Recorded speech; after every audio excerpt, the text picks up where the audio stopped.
Boa noite, estamos começando o podcast Passando a Boiada. No episódio de hoje, o Brasil e a vacina.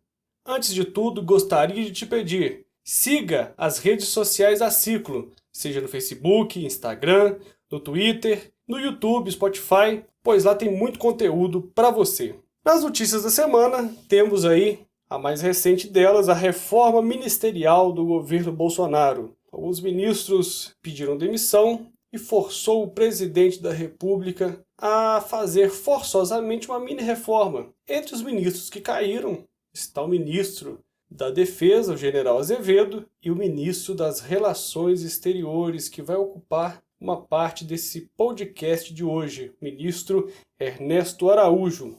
Também temos, como notícia da semana, a pressão do Centrão e do empresariado no governo Bolsonaro. O presidente da Câmara, Arthur Lira, fez um pronunciamento outro dia em tom de ameaça, né? Ele disse que estava acendendo um sinal amarelo porque não ia tolerar ou ingerência durante a pandemia de quem quer que seja. Nos bastidores desse discurso, ele ia citar inclusive o impeachment, um recado direto e claro ao presidente Jair Bolsonaro. E o empresariado também tem se levantado de maneira forte, tem feito alguns clamores, feito cartas, notas de repúdio, por aí vai, pressionando também o governo a mudar a postura, mudar essa postura negacionista que tem sido tão prejudicial para que nós vençamos essa pandemia. Bolsonaro tem criado, como sempre, atritos com o Congresso, e esses atritos têm feito que a base que antes era muito sólida agora já não está tão sólida assim. O último ataque foi o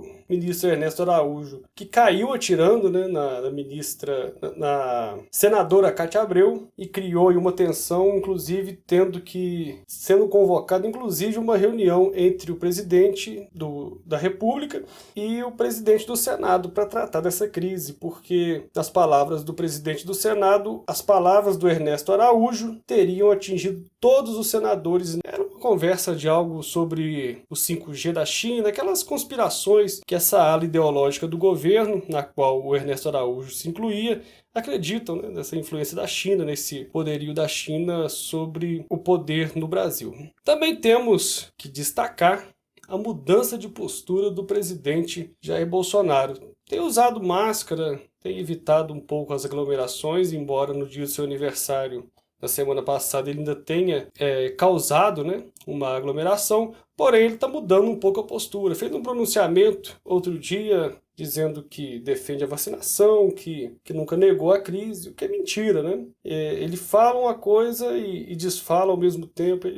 Infelizmente, ou ele tem um problema mental, psicológico, ou ele é muito maldoso, né? E também destacar que chegamos agora, como vamos tratar hoje de vacina, nós chegamos a 16 milhões de pessoas vacinadas. Se somarmos aí a segunda dose, o Brasil já aplicou 20 milhões de vacina. Está caminhando, né? Muito devagar, mas está caminhando. Enquanto os Estados Unidos estão marchando para vacinar 200 milhões de pessoas até o final de abril, nós estamos aí ainda com 20 milhões e boa parte disso se dá à ingerência dos nossos governantes.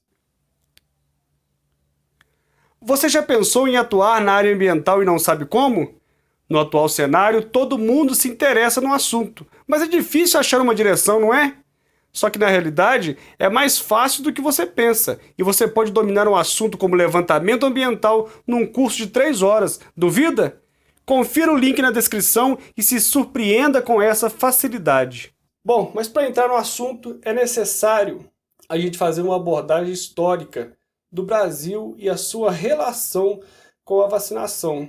E aí a gente vai lá no início da República, quando fomos atingidos pela gripe espanhola, e aí todos aqueles fatos que já são bem conhecidos e estudados, como a revolta da vacina, etc.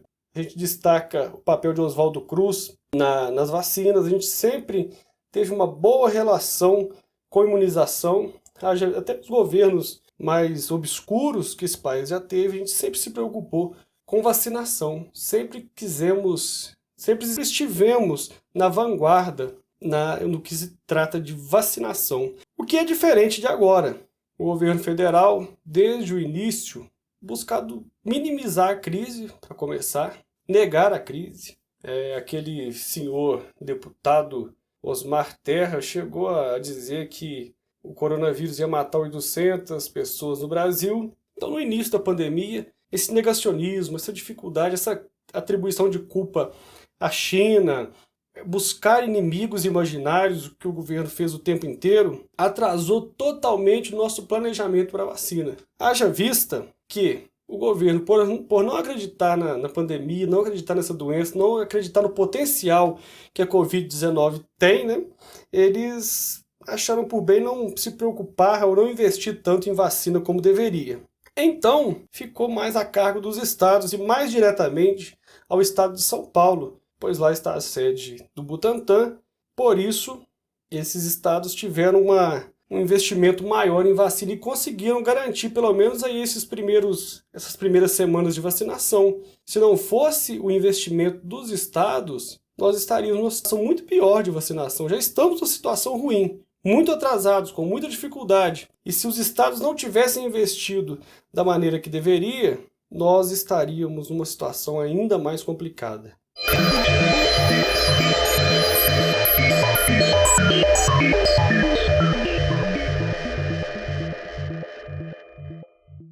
Sem vacina, não retomaremos a economia. Sem economia, estamos fadados à miséria. Te agradeço por ouvir o podcast até aqui, um grande abraço e até a próxima.